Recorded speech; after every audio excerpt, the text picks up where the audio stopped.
दैत्य का संदूक। हिमालय की तराई में कभी एक साधु रहता था। उसके उपदेश सुनने एक दैत्य भी आता था, किंतु वह दैत्य अपनी दानवी प्रकृति के कारण राहगीरों को लूटता था और उन्हें मारकर खा जाता था। एक बार उसने काशी के एक धनी सेठ की पुत्री और उसके अनुचरों की सवारी पर आक्रमण किया। दैत्य को देखते ही उस कन्या के सारे अनुचर अपने अस्त्र शस्त्र छोड़ भाग खड़े हुए। सेठ की कन्या को देखकर दैत्य उसकी सुंदरता पर मोहित हो गया।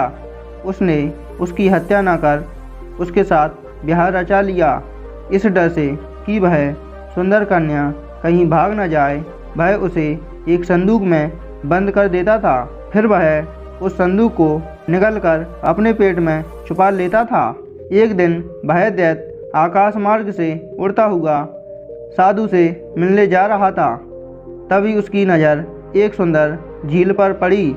गर्मी बहुत थी, इसलिए वह नीचे उतर आया और नीचे पहुंचकर पेड़ से उगलकर उसने उस संदूक को बाहर निकाला और संदूक को खोलकर उस कन्या को बाहर निकाला और उसे जलाशय में अपने हाथों से स्नान कराया।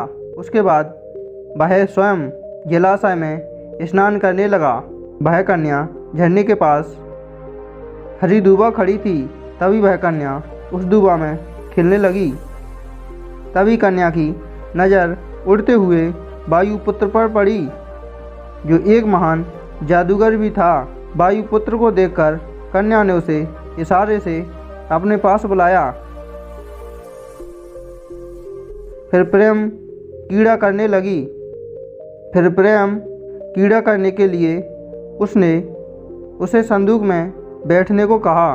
वायुपुत्र जब वह संदूक में बैठ गया, उसे अपने वस्त्रों से उस जादूगर को ढककर और उस जादूगर के ऊपर बैठ गई। और फिर दैत्य ने नहाकर लौटा तो उसने संदूक को बंद कर फिर उसे अपने पेट में अंदर निकाल लिया। और फिर दैत्य उड़ता हुआ जब साधु के आश्रम में पहुंचा तो साधु ने उसका स्वागत करते हुए कहा, आप तीनों का स्वागत है। साधु की बात सुन दैत्य चौंक गया, क्योंकि वह नहीं जानता था कि कन्या और उसके अंतरिक्ष भी कोई तीसरा उसके साथ था। साधु की बात सुनते ही उसने संदूक को पेट से बाहर निकाला। ठीक उसी समय वायुपुत्र संदूक से बाहर निकल रहा था। तभी उस लड़की के साथ वायुपुत्र संदूक से बाहर निकला। उस समय तक वह अपनी तलवार म्यान से पूरी तरह खींच भी नहीं पाया था। अगर और कुछ क्षणों का विलंब होता तो वह निश्चित रूप से दैत्य का पेट फाड़ देता। हवा में प्रकट होते ही वह वायु पुत्र हवा में विलीन हो गया। साधु के वचन एवं ज्ञान को सुनने के कारण दैत्य की जान बच गई थी, इसलिए उसने साधु को धन्यवाद किया। साधु ने तब उसे शीलवान बनाने की शिक्षा दी और उस कन्या को भी मुक्त करने की परामर्श दिया। उस दिन के बाद दैत्य शीलवती बन गया। उसने यह भी शपथ खाई कि कभी वो ऐसा काम नहीं करेगा। तो यह कहानियाँ से हमें यह प्रेरणा मिलती है कि हमारे लिए किसी भी व्यक्ति को कष्ट नहीं पहुंचाना चाहिए।